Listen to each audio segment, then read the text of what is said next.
Good afternoon. I'm Rob Satloff, the director of the Washington Institute, and I'm delighted to welcome you to this policy forum to discuss, thank you, to discuss Iran's long game in Syria. We are, of course, recognizing a very regrettable anniversary, the 10th anniversary of this ongoing horrific conflict in Syria. A conflict that began with such hope of popular revolt and change, but yet has deteriorated into one of the world's worst political and humanitarian crises of modern times. Today's event is to focus on a very important strategic aspect of what has been going on in Syria. And this is to correct what I think is one of the key misconceptions about the Syrian issue. And this is the idea that the problem begins and ends with Bashar al-Assad, when in fact there are larger forces at play. And this was the fundamental theme of a very important study just produced by Oula Alrifai of the Washington Institute that focused on Iran's effort inside Syria, not just the military security effort about which there is quite common knowledge, but the more fundamental effort to extend Iranian influence through ideological, social, economic means, and what the Iranian goal and strategy is in this country, hundreds of kilometers from Iran itself. That study is found on the website of the Washington Institute, just published by us. And today we have this very impressive panel to focus on the issue of Iran's activities inside Syria, the progress Iran is making, and what the implications are for the broader Syria conflict. I'm delighted first to introduce Oula Alrifai. Oula is a fellow in the Institute's Gradual program on Arab politics here at the Institute, a former political asylee from Syria, the author of this very important study. And I'm going to turn to Oula in just a moment to make some opening remarks.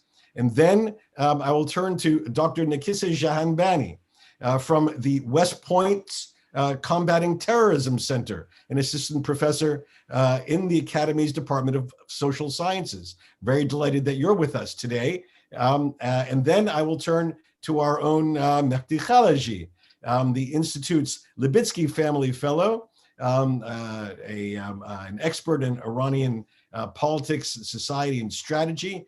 And between the three of you, I think we have such a remarkable concentration of expertise that I'm very excited about the exchange that we'll be able to have once each of you have made your opening remarks. Now, to all of our guests, our participants, whether you're on the Zoom or on YouTube, I invite you to send in questions throughout these presentations. If you're joining us on Zoom, please use the Q&A function. If you're joining us on YouTube or on some other platform, please feel free to email me directly at rsatloff@washingtoninstitute.org. That's rsatloff, one word, at washingtoninstitute.org, and I will do my best to filter your questions into our conversation. With that, I'm going to turn the floor over to Oula. Thank you so much, Rob. I really appreciate your kind introduction. So I'd like to begin by stressing, as you said, that while the March 15 marked the 10th anniversary of the Syrian Revolution, March 12th actually marked 50 years of dictatorship and terror in Syria under the Assad regime. And the whole nation has gone forcibly homeless during the past decade. I believe that Bashar al-Assad will never change. He only knows how to destroy a country and burn it down, and silence supports his illness. His enablers, Iran and Russia mainly, must not be allowed to grow stronger, and America's Syrian policy must change. Because I do believe truly that it's a simple truth. What we ignore, we empower. So in my recent study that you just highlighted titled In the Service of Ideology, Iran's Religious and Socioeconomic Activities in Syria, I do explore the breadth of Tehran's dominance over Damascus and the historical roots of this issue. Iran's policy towards Syria is aimed at providing strategic depth for the Tehran regime. Since its inception in 1979, the Iranian regime has co-opted local Syrian Shia religious infrastructure while building on its own on top of that. Through proxy actors from Lebanon and Iraq, the regime has consolidated control over levers in various localities. These networks have provided education, healthcare, and social services. The provision of such assistance has been bolstered as a consequence of the Syrian civil war, whereby Iran has further embedded itself within the local milieu by building up a Syrian Hezbollah and establishing a broader religious and service infrastructure. Unlike his father, Hafiz al-Assad, Syria's current dictator, Bashar, has ceded partial control of religious sectors to Iran's revolutionary religious designs. At the beginning of Hafiz's rule in the 1970s, when Iran's clergy were in exile and the Shah was still in power, Hafiz al-Assad had more leverage to extract what he wanted out of them, mainly religious legitimacy from the Khomeinists who planned to overthrow the Shah. However, today, Iran has more control over this relationship. After years of degradation of the Bashar regime and military, following the Syrian uprising in 2011, Iran's relationship with Syria has transformed from a key alliance into what I call a sort of strategic dominance. These shifting dynamics have consequences that are detrimental to Syrians and also to the international community and US interests in the region. Contrary to conventional wisdom, Iranian influence in Syria is not confined to the military realm. The Iranian regime today has the upper hand in Syria's political, economic, cultural, and social spheres. Therefore, deterring Iran in Syria will require a holistic approach to its decades-long imperialistic and expansionist strategy in the country. Iran's long-term goal is the ultimate consolidation of influence over Damascus by means of utilizing Bashar al-Assad persona as a thin cover in the face of local and international criticism. The seeds planted by the Khomeinis more than 4 decades ago have grown roots that threaten Syria's current and future identity, as well as regional security. So by promoting 12-er Shia Islam as an integral part of Syrian society, Iran is altering Syria's geopolitical landscape and social fabric. I'm gonna be sharing some slides while I'm talking, so we can start right now here. All right. So more specifically, in May 1990, Ali Khamenei, who rose to power as a supreme leader, invited more than 300 influential Shia religious scholars from around the world to Tehran for the Ahlul Bayt World Assembly's first international conference. The Supreme Council member, Imam Nabil al-Halbawi, is one of the most prominent Syrian Shia figures who is responsible for leading the Assembly's activities inside Syria. The Assembly's branch in Damascus claims to have serviced the community for the past 32 years, not only in Damascus, obviously, but also in other cities, including Aleppo, Homs, and Latakia. And to expand its religious project in Syria, Iran has heavily relied on religious tourism. Syria is currently home to nearly 50 sites of alleged significance to 12-er Shiism, while the number of Shia pilgrims in the 1970s was in the tens of thousands. The number of Shia pilgrims to the Sayyida Zainab shrine alone has jumped to 1.5 million per year. Iran has renovated and expanded key Shia shrines and has built new hawzat or seminaries and Husseyniyat or congregation halls at which training in Shia jurisprudence, commemoration ceremonies, and discussions of political developments take place. No Shia seminaries existed in Syria prior to 1975. In contrast, since the establishment of the Islamic Republic of Iran, nearly 70 Shia seminaries have been built in Syria. With their free education services and financial aid packages, these seminaries attract Shia students from all ethnic backgrounds and nationalities. Students are encouraged to settle in Syria, receive citizenship, and practice dawah or missionary work after completing their religious studies.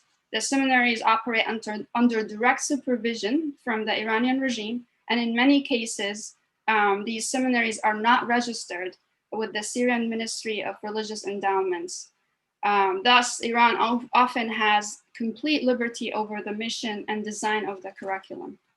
Moreover, in terms of significance, the Sayyida Ruqayya shrine, which is here seen on the slide, is second only to Sayyida Zainab shrine because of its location and number of daily visitors.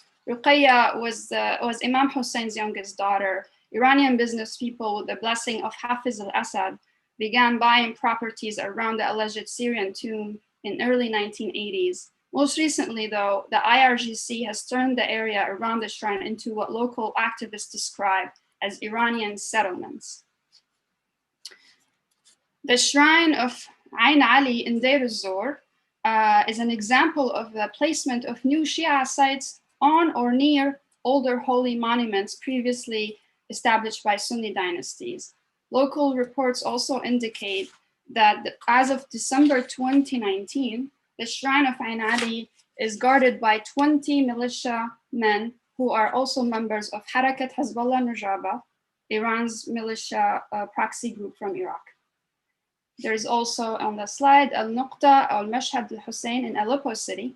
This one was established in the 11th century by the Hamadani dynasty. Al-Nuqta shrine gained significance among Shia Muslims for housing a stone that was allegedly stained with blood from Imam Hussein's head. Following the fall of eastern Aleppo to the Assad regime and Iranian backers in 2016, Iranian clergy increasingly used this location to further export Twelver Shiism to local Syrians. And since 2007, the shrine has been completely run by the IRGC. There are other shrines in the country, and the list goes on, but I'm gonna just give you some photos here, and you can read the study to have find more information. I'm gonna talk now about signing of education-related agreements between Damascus and Tehran. So in 2014, Assad officially decreed that the Ministry of Education provide Shia Islamic studies as part of Syria's national curriculum across schools, colleges, and universities. In conjunction, the role of Sunni ulama in public education was to be marginalized. Assad gave Iran the green light to build schools for students of all ages throughout the country, and especially in what Iran saw as strategic cities. Damascus, obviously, Aleppo, Deir ez-Zor, Idlib, and Latakia. Iran's systematic infiltration is not new in Syria. At least 40 private Iranian schools were already operating in Damascus. That's prior to 2011 uprising. Only 10 of those were officially recognized by Syria's Ministry of Religious Affairs and Ministry of Education. The rest have operated unofficially behind the scenes in an effort to avoid public backlash. Iran's cultural consulate in Damascus opened the first Persian language department at Damascus University in 2005. Other Syrian state universities in Aleppo, Deir ez-Zor, Homs, Tartus eventually followed suit. So far, Iran's cultural consulate has sponsored at least 100 Persian language classes in Damascus and more than 50 in Latakia. And Latakia is the stronghold of the regime. Qordaha is the village where the Assad family comes from, and that's like their hometown.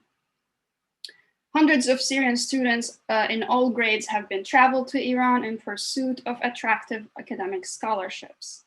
And thus far, at least 11 educational cultural agreements have been initiated between Iran and the Assad regime. Tens of thousands of primary and secondary school students in Syria are pressured into enrolling Persian language classes. As of 2019, official numbers range from 40,000 to 50,000. Unofficial numbers are much higher, I believe, especially in areas where Iran-backed Shia militias are heavily present. And now, so those are, this is Al-Mustafa, one of the universities, and its dean, and then this is a school Rasul Azam School in Qardaha. And there's plenty of schools and universities, just check the study. Now I'm going to talk about the Scouts. So in 2012, Al-Imam Mehdi Association, which is based in Sayyida Zainab, outskirts of Damascus, established the Mehdi Scouts for boys and girls in an attempt to plant the ideals of the Iranian Revolution in the minds of Syrian youth, ages between 8 to 16. The Mehdi Scouts are directly funded by the Iran's Cultural Consulate in Damascus and is led by the IRGC. It offers a variety of activities, including theatrical shows, sport competitions, religious ceremonies, and even military training classes. Many of these children continue to be killed on the front lines as they fight alongside Shia militias in different parts of Syria.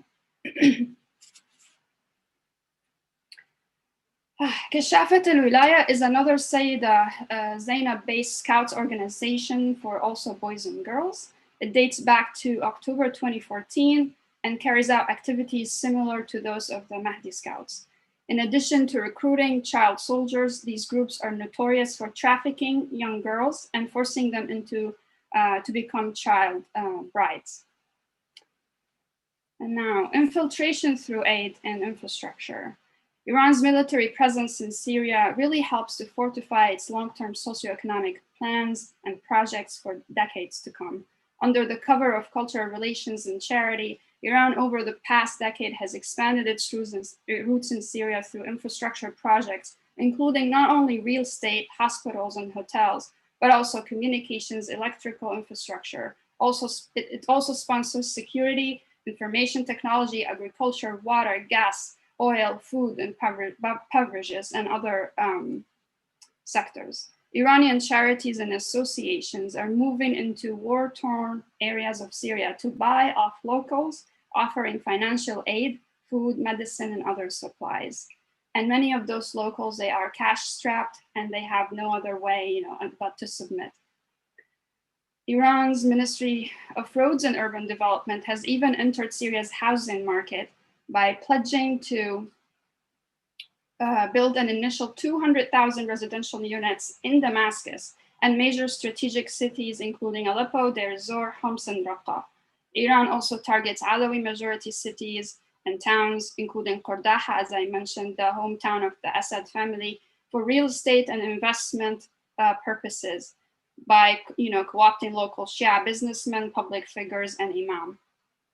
The Assad regime aims to alter local demographics through Shia gentrification projects that force out Sunni families who have revolted against Assad. As further punishment, no alternative housing is offered to such families. Massacres against thousands of peaceful protesters have also been committed in areas around Damascus, though Iran and Bashar al-Assad hide the evidence by building new cities, such as the Marota city project on top of mass graves. And this is the slide. The images from the Marota city project, situated in a working class district, it's called Kafr Sousa area, was very famous for protests early in the revolution. And the project now is meant to provide 12,000 residential units for more than 50,000 residents, demonstrating loyalty to Iran and the Assad regime. According to the UN, Iran spends at least $6 billion annually to ensure the survival of the Assad regime. Revenues from Iran's regional socioeconomic activities can be more sustainable than its oil sales. So the degree of Iran's infiltration in Syria is beyond the work of Qasem Soleimani or any other Iranian leader, in my opinion. With or without the Assad regime in power, or without Bashar al-Assad in power, Iran will remain a threat to Syria and to US interests in the Middle East for decades to come, until it's fully challenged, contained, and deterred. This, I'm gonna stop here. This is a map that I also created. It's in the study. You can also zoom out and see locations all over the country. This one is only showing Damascus and Iranian activities there. And now that's it for me. I'll turn it over to Rob. Excellent. Thank you very much, Oula. Fascinating. And so I do urge everyone, not during our program, but when the program is over, please go to the website of the Washington Institute and check out not just the text, but also the fantastic graphics and that go with it. It's really an eye-opening piece of research. Now I'm going to turn the floor over to Nakissa. The floor is yours. Wonderful, thank you. Hi, everyone. I just want to take a moment to thank the Washington Institute for the invitation to participate, and thank you, Rob, for moderating. I'm really excited to be here with my co-panelists to talk to you about Iran's long game in Syria. To provide a roadmap for my remarks, I'll briefly cover Iranian proxy strategy as a part of its overall grand strategy, and I'll bring in some preliminary insights from an upcoming Combating Terrorism Center study that was completed with my colleague from the University at Albany, Suzanne Whedon-Levy. I'll interject with how some of those findings overlap with Oula's recent report before concluding.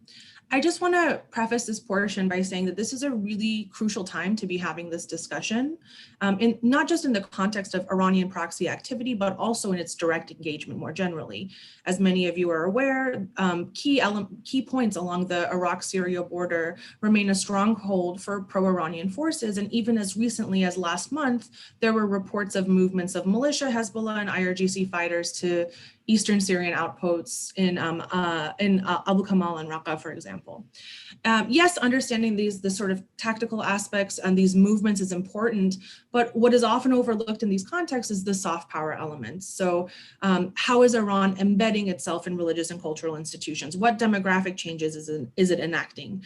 And this is precisely why Oula's report is so important. It not only gives us a sense of what soft power looks like recently in terms of Iran's direct engagement, but it also provides a long historical perspective as well. So in thinking about Iran's proxy strategy in Syria more broadly, we know that Iran has sought to embed itself in Syria in multiple ways, particularly through direct military, cultural, and economic engagement, right, and ideological as well. However, through its proxies, it's been able to entrench indirectly. This is troubling for a couple of reasons. First, indirect engagement can be more challenging to track and ultimately to counter. So for instance, where law enforcement or military investigations might catch 1 or 2 weapons shipments from Iran to a militia in a given year, in reality, there may be closer to tens that are either not reported or not caught just because of their covert nature. And we know it's not just weapons, right? Iran has provided militias operating in Syria, including those that come from Iraq, with everything from funding to recruitment assistance to training, among other types of support. So it's not just with proxies either, right? Iranian forces have also trained and equipped Syrian military forces as well. A second concern about indirect engagement relates to second order effects. Iran can provide militias with materials they may not otherwise have access to, or even if they have access to them, they're not going to have it as the same extent as Iran, that a country with a standing military and resources beyond militias means. So at this point, it's really important to contextualize the use of proxies within Iran's broader grand strategy. And this point is brought up in this fantastic piece by Afshan Ostovar in Security Studies, where he explains how militant clients are a primary component of Iranian grand strategy. Proxies offer Iran several benefits, and notable among these, I think, are 3 of them. First, proxies provide Iran the ability to counter adversaries and extend its reach while still maintaining some deniability. It offers Iran an opportunity to reduce domestic and international reputational repercussions of engagement, not completely eliminate, but reduce. And then finally, proxies offer a way for Iran to export its worldview to Shia kin outside Iran. And some of those examples are what underpin elements of Oula's report as well, in terms of their ideological and religious expansion in Syria. And to these gains, Ariana Tabai in her book, No Conquest, No Defeat, adds that working through proxies comes at a lower cost to Iran than engagement by other means. So this is all to say that in a lot of ways, it's just more efficient economically and logistically for Tehran to raise and or bolster local militias in Syria who already have an intimate understanding of the sociocultural and physical landscape rather than send Iranian forces. And we know that Iran is doing both, but I think it's important to consider the utility of the former. I just want to share a couple of insights from our upcoming study because I think it illustrates well how Iran's direct soft power engagement can be connected to proxy activity. To give you a quick background about the project, we studied Iranian support to its proxies operating in Syria from 2011 to 2019. So this includes those that proxies that came from Iraq as well. And we did some background research and found specific years that Iraqi proxies were involved. So this sort of long view permits a view of Iran's Syrian strategy over time, which evolved and how it may have evolved, in response to internal and external pressures. We collected data about a little bit over 30 militias and took from sources in English, Persian, and Arabic, focusing on news sources, think tank reports, and group social media profiles and channels. Yes, on one hand, we captured information about Iranian proxies, Iranian support to proxies, but also activities of Iranian-backed proxies themselves, specifically their recruitment tactics and social service provisions to local communities, to get an aspect of second-order effects of Iranian support. Our report admittedly has a narrow scope of soft power. We focused on what we call non-kinetic support and kinetic support. Non-kinetic support being things like recruitment, funding, and logistical assistance, basically aspects that are relevant outside of the battlefield. And we juxtapose this with kinetic support like weapons training and joint attacks, among others. So a couple insights. Overall, we noticed that kinetic support was found to be more common and provided more at the beginning of the conflict. However, once Iran suffered some losses, which it did in 2015 and some in 2016, and as the conflict changed, Iran turned to providing proxies with more soft power elements. So like the non-kinetic aspects I mentioned. Soft power elements were also used early in the conflict, particularly two of them were used early on, recruitment assistance and funding to proxies. We noticed that the number of groups that received funding increased over time, and recruitment was steadily provided to Syrian operating proxies over time. So it almost seemed like Iran had a phased approach where kinetic support peaked 2015 to 2017, while non-kinetic peaked 2017 to 2018. So this could potentially, if we were going to speculate, indicate a shift in Iranian strategy where it poured materiel into the conflict's early years, but may not have been able to foot the bill several years into the conflict. It could also be due to growing domestic and international pressure from sanctions. Perhaps Iran sought to minimize its visible footprint in the conflict. And it should be noted that this trend could also be due to reporting effects.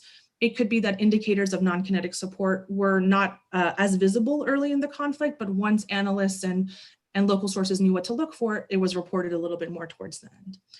And like I mentioned, in addition to Iranian support, we also tracked Iranian-backed proxies, recruitment tactics, and social service provisions. So for recruitment, we focused exclusively on militias operating in Syria. So that's both local militias and those from Iraq, because we thought it was difficult to disentangle what Iraqi-based militias may have done in order to recruit fighters to fight in Syria versus fight in Iraq. So we put them together. So in terms of our findings, we noticed that overall efforts focused on targeting religious and ethnic minorities, such as the targeting of the Druze mentioned in the Service of Ideology report. And the second most common was providing financial incentives, such as those provided through Jamiat al-Bustan, which is described in detail in the Service of Ideology report. And for social services, we focused exclusively on local militias in Syria. So we took Iraq-based proxies out of this analysis. And we noticed that they peaked from 2017 to 2019, and the most common were the provision of public services and also benefits to fighters and martyrs' families. So the prevalence of these specific efforts may indicate the utility of soft power, both as a means to decrease recruitment attrition by providing continued benefits and continued embeddedness of Iranian-based proxies within those communities. And we could also speculate that the peak in the later years of the conflict could be reflective of proxies' increased bandwidth, perhaps due to a decrease in fighting and with the downturn of the Islamic State. So I just want to conclude by making a couple more remarks. I can't tell you enough how awesome this recent Washington Institute study by Oula is, because it provides a look at Iranian engagement outside of more tactical aspects of the battlefield, which I think a lot of Iranian proxy research focuses on, admittedly, which is very useful. But I think this does a really nice job of exploring Iranian involvement beyond proxy strategy, but still indicating how it connects to it where relevant. And then most importantly, I think that this report, it calls Arabic and Persian language sources and then makes those sources accessible to an English speaking audience, which I think is tremendously important. And because of that, I think it has a ton of uses for both new and seasoned Iran analysts. So that's just to say I'm definitely assigning it to my students this semester. Thank you. I really appreciate it, Nakissa. Thank you. So that'll conclude my remarks. Excellent. Very good. Thank you very much. Fascinating. Let me just remind everyone, if you have questions that you want to filter into this conversation, if you are watching on the Zoom platform, please use the Q&A function at the bottom of your screen.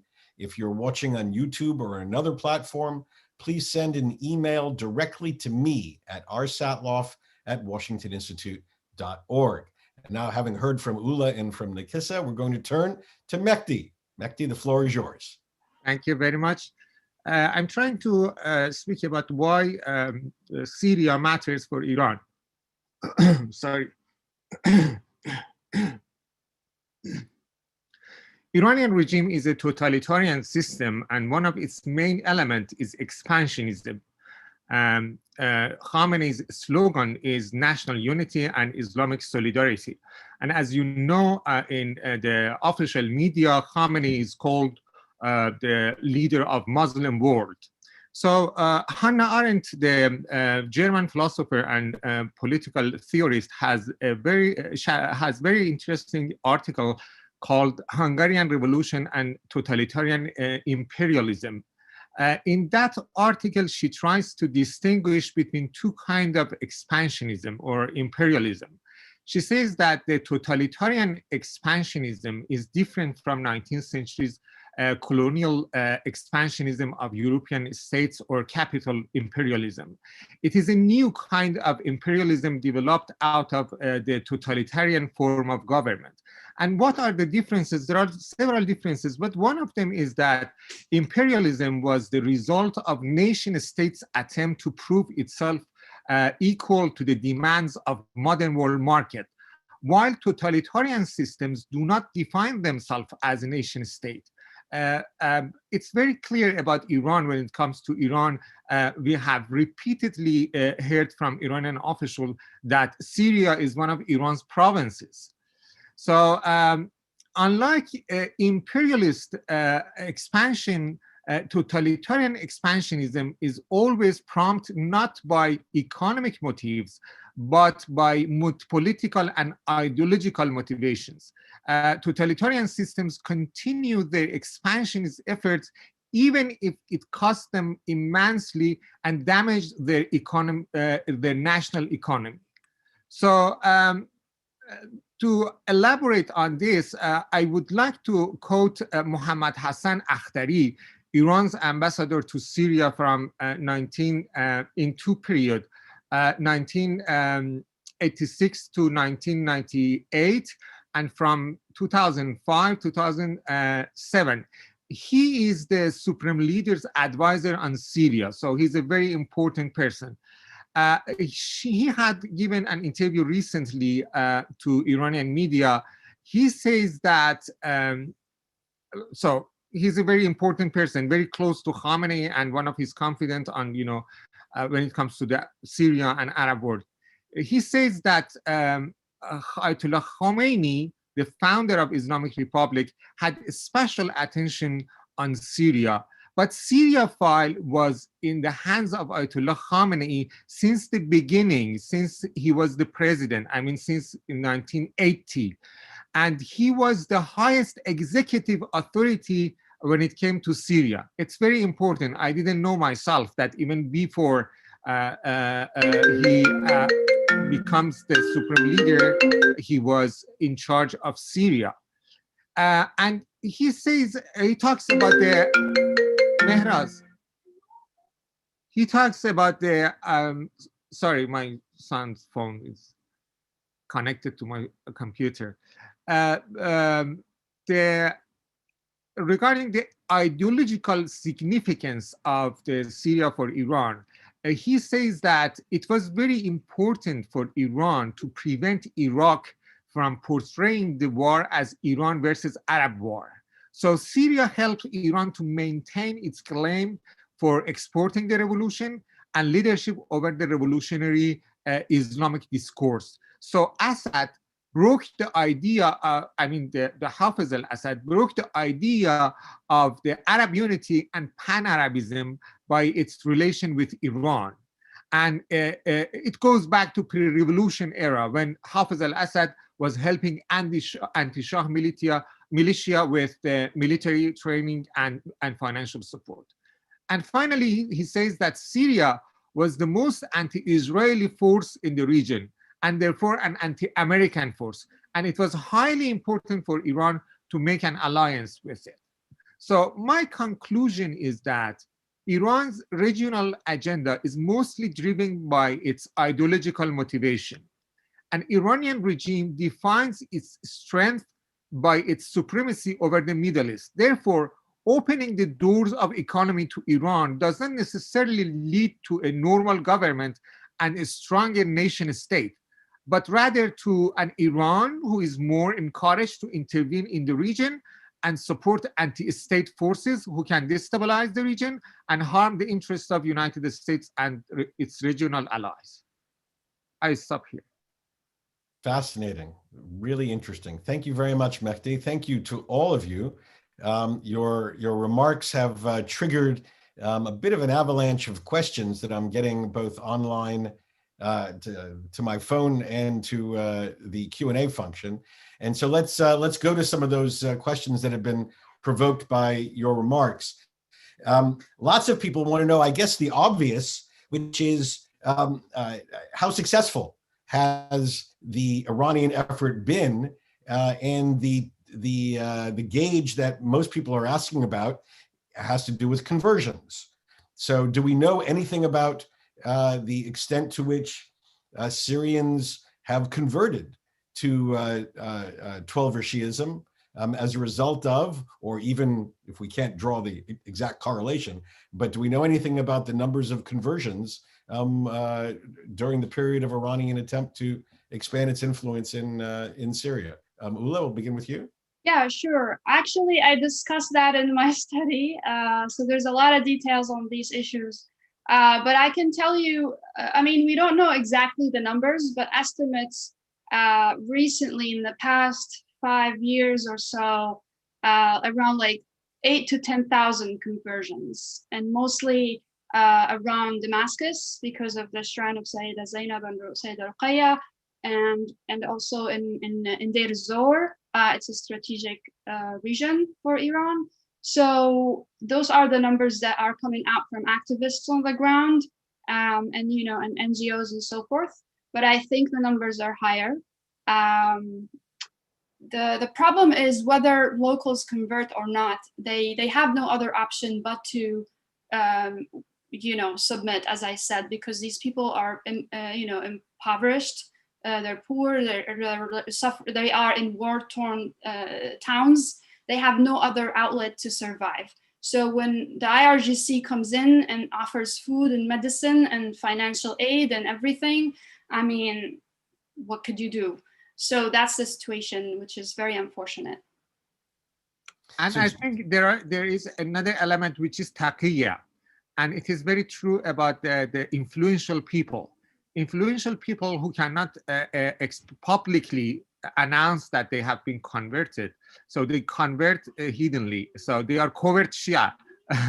And it plays very important role in the whole Muslim world, I think. There are many people in Egypt, in Morocco, in elsewhere, that they are in fact Shia, but they don't publicly announce it. But they say to Iran, or they have a very good relationship with Iran.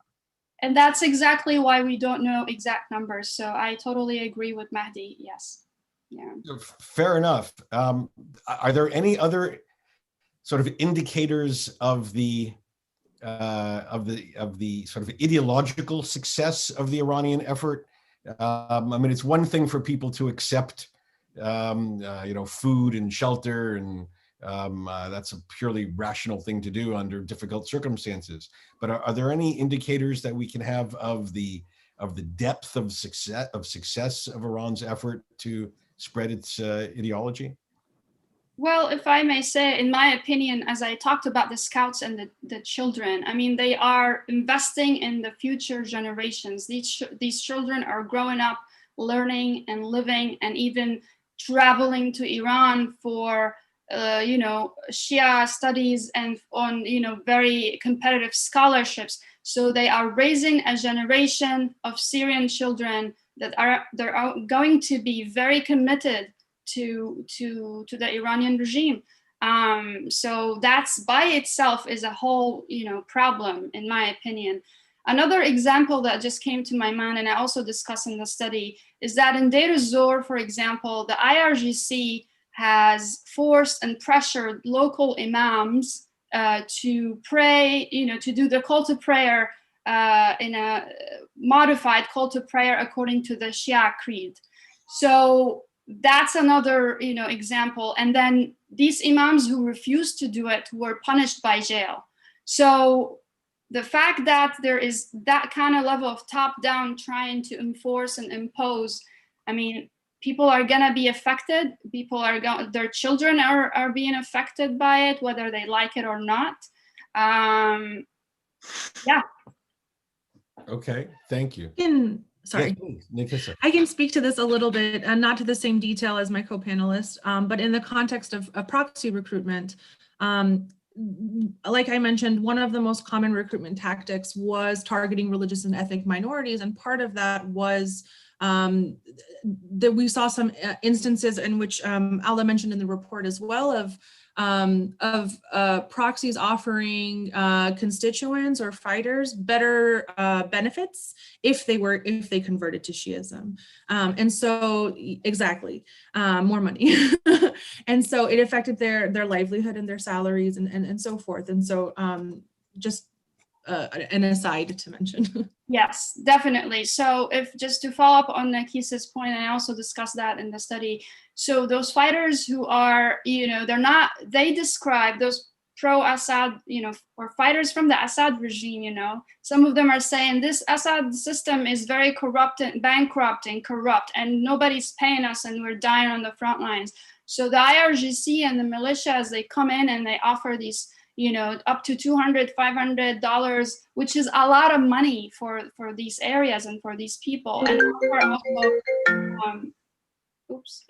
and offer also like assistance to their families for them to settle in these towns and come in and gain and have citizenship, eventually Syrian citizenship for the foreign Shia militias.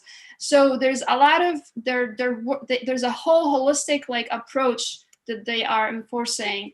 And it's just, you know, mind-boggling. And it's very hard to kind of say, oh, it's probably just a phase. No, it's not. It's been happening for decades, and it's going to continue to happen as long as we, you know, we don't do anything about it. Fair enough. So I have a couple of questions about two other actors that and their reaction to support, opposition, compliance with this Iranian effort inside Syria. First, the Russians.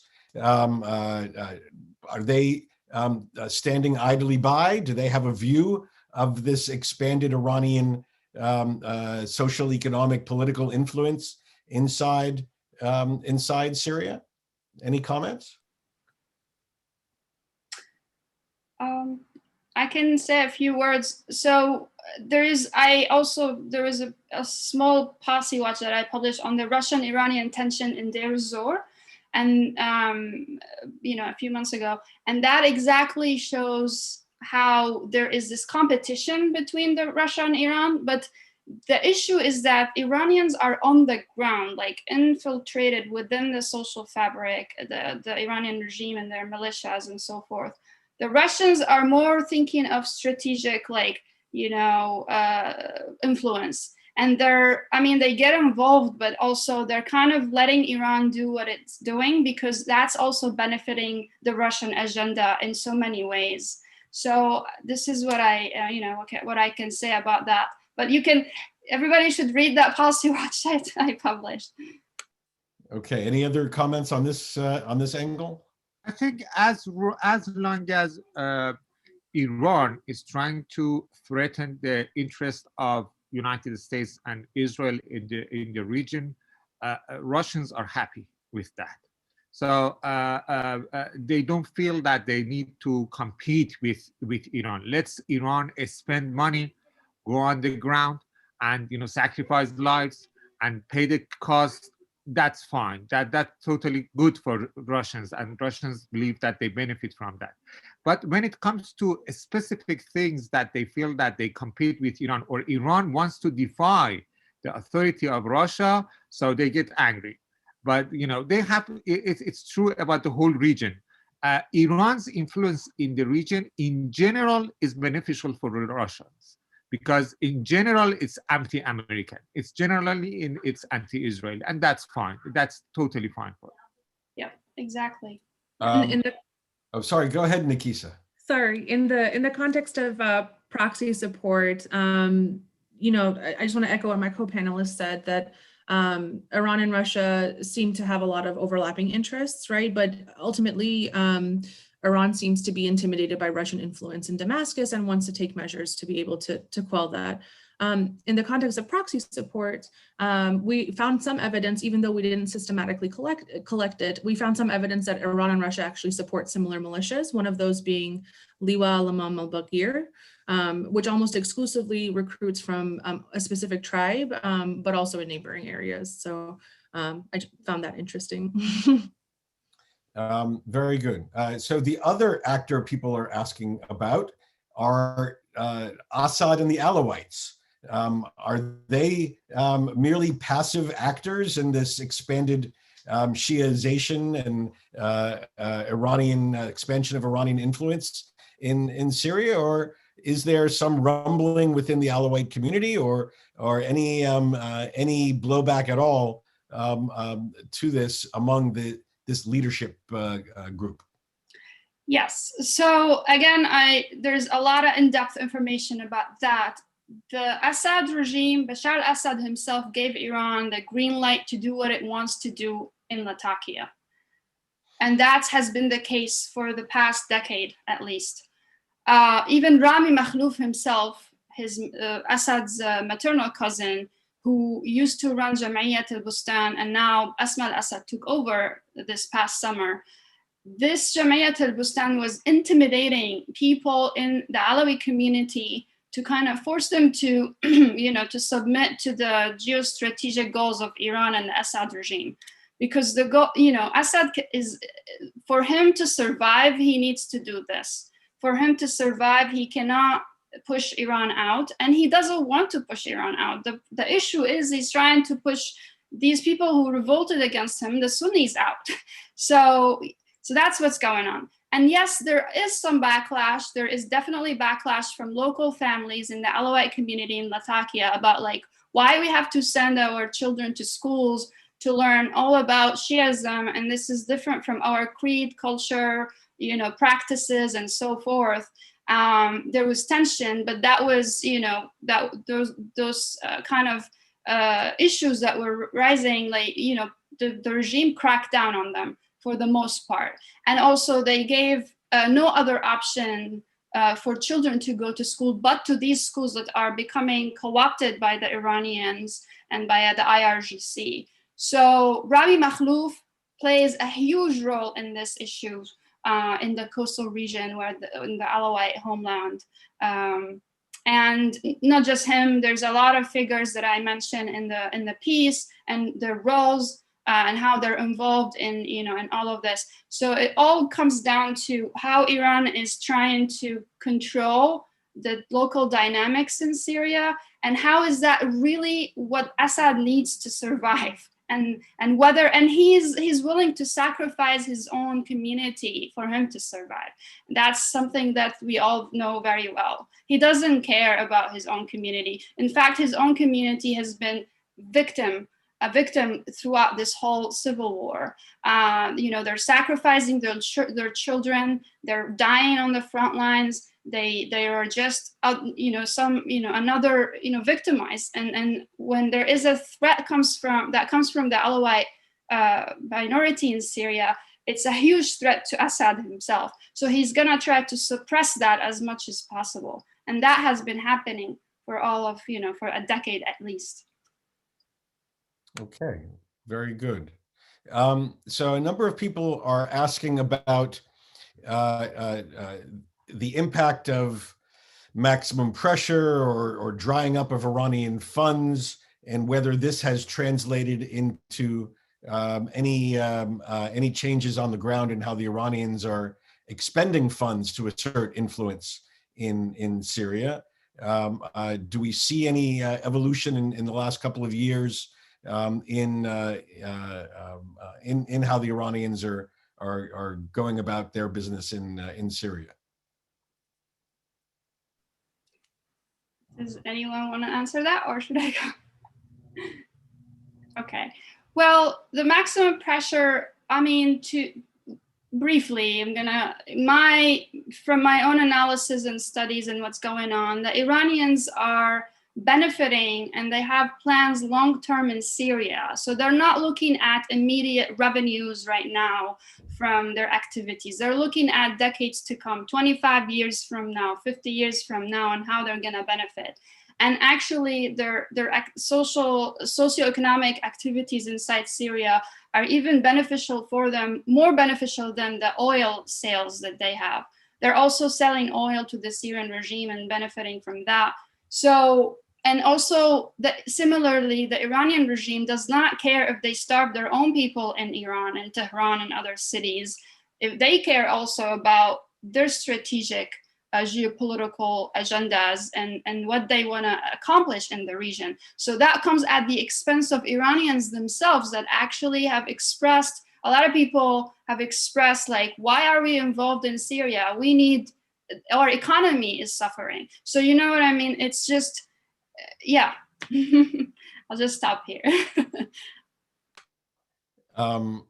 Any other comment on how maximum pressure may be affecting Iran's sort of near abroad strategy? The strategy of expanding influence beyond its borders. I can speculate on this a little bit, just to reiterate some of the stuff I brought up in my prepared comments. Like I mentioned, we found that a lot of the more tactile, the kinetic support was really provided and peaked earlier in the conflict. And then later on, the sort of non-kinetic aspects really increased as well. And so we speculate that perhaps this was because it was getting too expensive for Iranian forces, both financially, but also in terms of personnel. They had huge losses in 2015 and 2016. And even though recruitment, both inside Iran and then within proxies in Iraq and Syria still persisted, and Iranian recruitment and assistance persisted pretty steadily across the time period. We thought that perhaps that could be an indication, but it really merits more investigation. I will say though, interestingly, the two supports that we saw increase over the time period was training and funding. So obviously they're still, at least from the sort of preliminary investigation, we saw they're still providing funding to more and more groups per year over the time period that we had, and still training them. So whether that means Iranian personnel are going to Syria or to Iraq to provide that training, or also shipping fighters to Tehran or other places in Iran for training, that's still pretty costly. And so it seemed like there was a sort of a shift in what they decided to sink their limited funds into, if in fact it became more limited.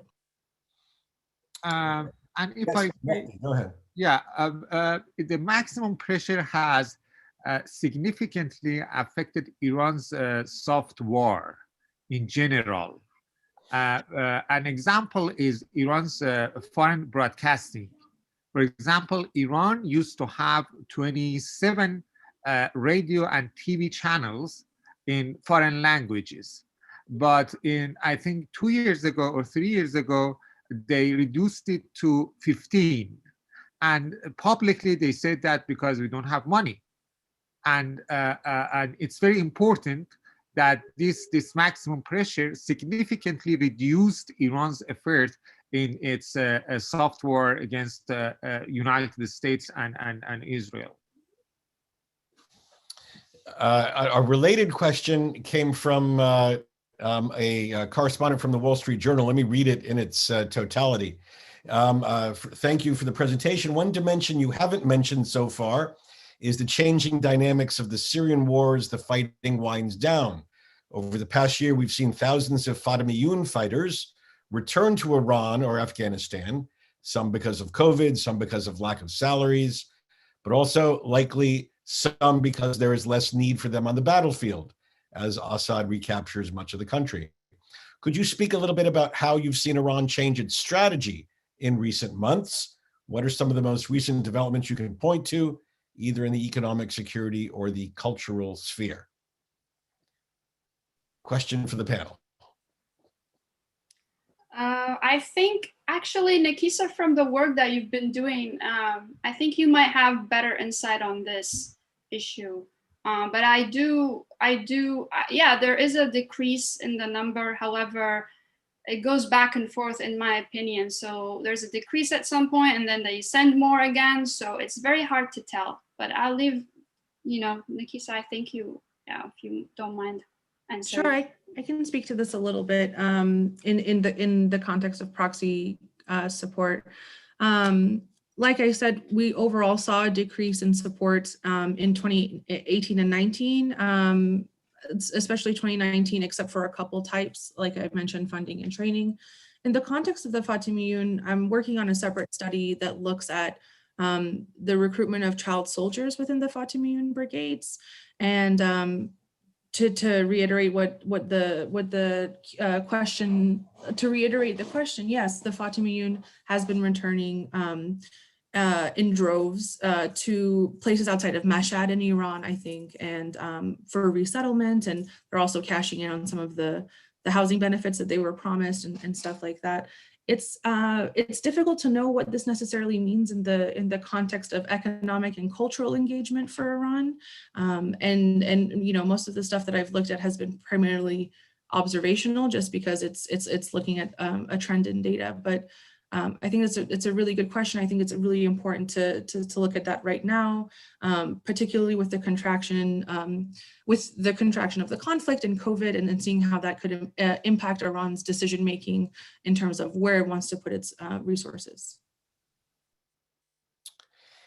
And another question related in a certain sense about Hezbollah's role in Iran's overall effort in Syria. Are we seeing Hezbollah play a role in the in what you're referring to as the long game, in the ideological part of this, or is it focused just on the security part of this?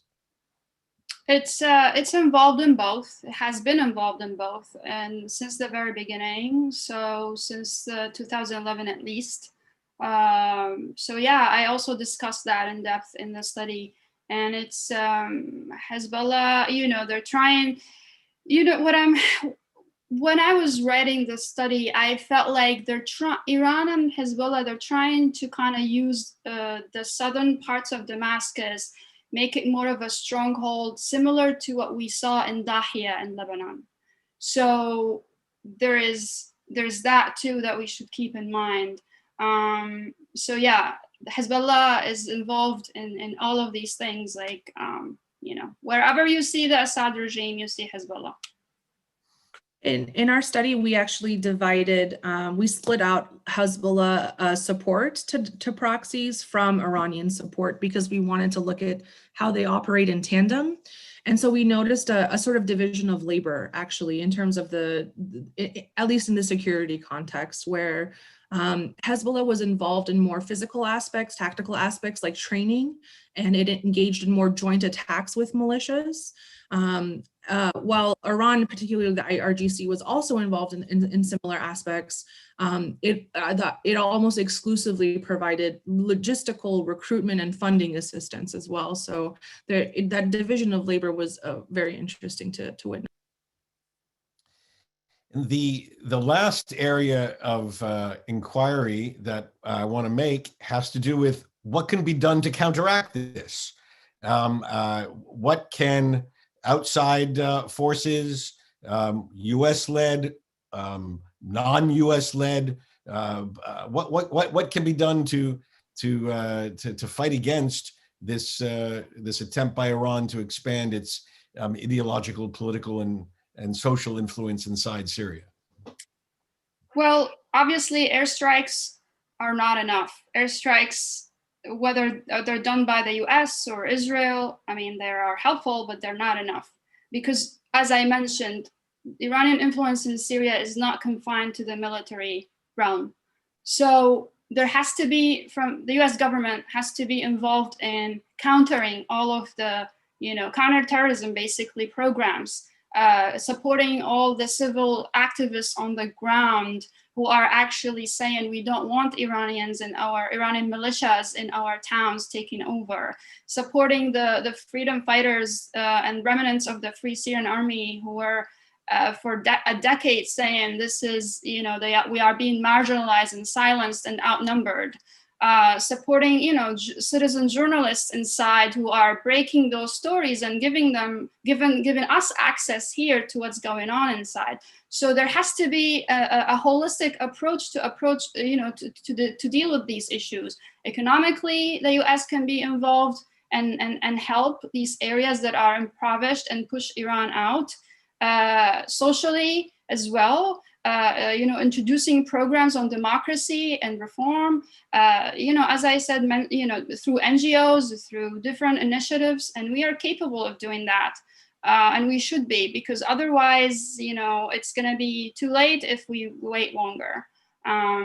So yeah, there has to be different projects to approach all of these issues in order to deter Iran and basically, untangle it from Syrian society in this way. But what we're doing is only minimal airstrikes here and there, and that's definitely not enough. That's like barely the minimum. And we should focus on the children. Sorry, just a quick point. The children, the scouts, like those generations that I talked about, these children should not be subject to exploitation and all of these terrible things happening to them, and child trafficking and becoming child soldiers and so forth. Like the international community led by the US can help so much, stop that, because that's the threat. That's the biggest threat when you're raising generations based on this ideology. That's gonna haunt us in the future. Any other comment on what outside powers can do to counter the spread of Iranian influence? I think if there is a negotiation with Iran that is going to happen, it shouldn't exclude Iran's regional policy. I think in JCPOA, Iran succeeded to separate between Iranian nuclear policy, Iranian missile policy, and Iran's regional policy. I think these are connected to each other, and they pursue the same objective. And I think if there is a negotiation to happen, they have to include Iran's activities in the region, and they have make some guarantees to block Iran from doing whatever they're doing. So it's important for Iran to stay a threat to Israel and United States by any means. So it's not enough to sign a contract with Iran only on the nuclear issue. You have to deal with this threat by a holistic approach, as Oula said. Yeah, so the JCPOA, if those discussions, just a quick point to add to Mehdi's, those discussions should be really taken in consideration, the role of Iran in Syria. If there is gonna be another deal with Iran, that's the biggest mistake of the Obama administration, is that Iran had basically the green light to do whatever it wants in Syria in return for signing the deal. So I would advise the Biden administration to really reconsider its approach to this issue. Something else to consider, I think Aula's report did a really good job of talking about the embeddedness in the context of recruitment, but it stuck out to us in our study as well. And so, the extent that potential financial alternatives could be offered to sort of counteract Iranian incentives for recruitment to different militias could potentially be useful, as well as some recruitment takes place online. And so insofar as online recruitment initiatives and programs could be targeted as well, could also potentially be just one prong of a way to counter this. Very good, very interesting. All right, we're going to leave it at that.